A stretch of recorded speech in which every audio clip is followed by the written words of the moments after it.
Hi, I'm Greg, welcome to Affect Studio, and welcome to part 3 of Greg Discovers New Things About His Mics. This time, listening to condenser mics on amps. The use of condenser mics on amps seems to have gone out of fashion over the years, which is probably the result of amps getting louder and some condensers being too sensitive to cope with the higher volumes. Most condensers won't hold up well in front of a 100-watt Marshall, where a 57 will be fine. With smaller amps being more popular again, there's no technical reason not to try a condenser, but do they actually sound good in front of an amp? Here's the first example, the Danelectro baritone, which is the one I've been finding most informative with these tests. I won't say what the mics are yet, other than that I included the Royer R121 and Shure SM57 again as known references, and that the Royer is first, and I'm finishing with the 57.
I thought I would use 4 or 5 mics for this and that would be it, but ended up recording 15 before culling almost half. Some I didn't like and others weren't coping with the levels. 2 are completely rebuilt so not representative of any mics currently available. I've ended up keeping 4 large diaphragm and 3 small diaphragm condensers and 1 medium diaphragm electret mic. Next clip is the power chords with my Les Paul.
The mics we've been hearing, though not in this order, are a Neumann U87 AI from 1987.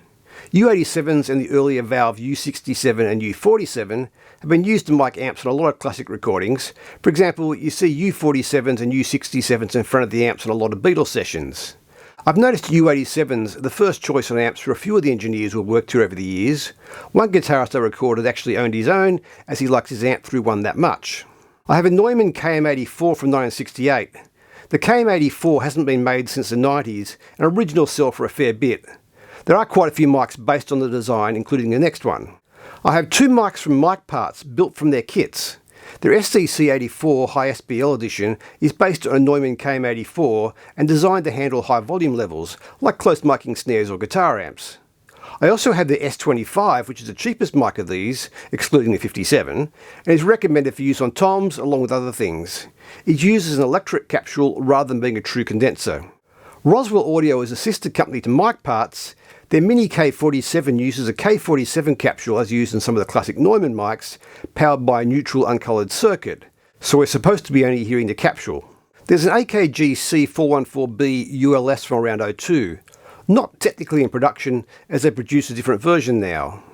There have been a few variations of 414 over the years, and I don't know how different the current ones sound. They should be similar, but I don't know. I included another TNC mic, an ACM 310. ACM stands for another cheap mic. It's a medium diaphragm valve or tube mic. There's a tiny valve soldered inside. You can't buy a new TNC anymore, but I assume they would be available under a different brand. I can't find any that appear to be similar though. I like the sound, so I wanted to keep it in. The final mic is a Lucas CS1, number 49 of 300. It's based on the vintage not reissue AKG C12, although not a clone. The aim was to prove they could still make mics that sounded as good as the originals from the 50s and 60s. The most expensive mic in this test by a long shot. Here's the quick lead on my Les Paul, followed by the clean Mustang into the Twin. I'll reveal the mics now.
Having done 3 of these comparisons now, the question should be, does any of this matter?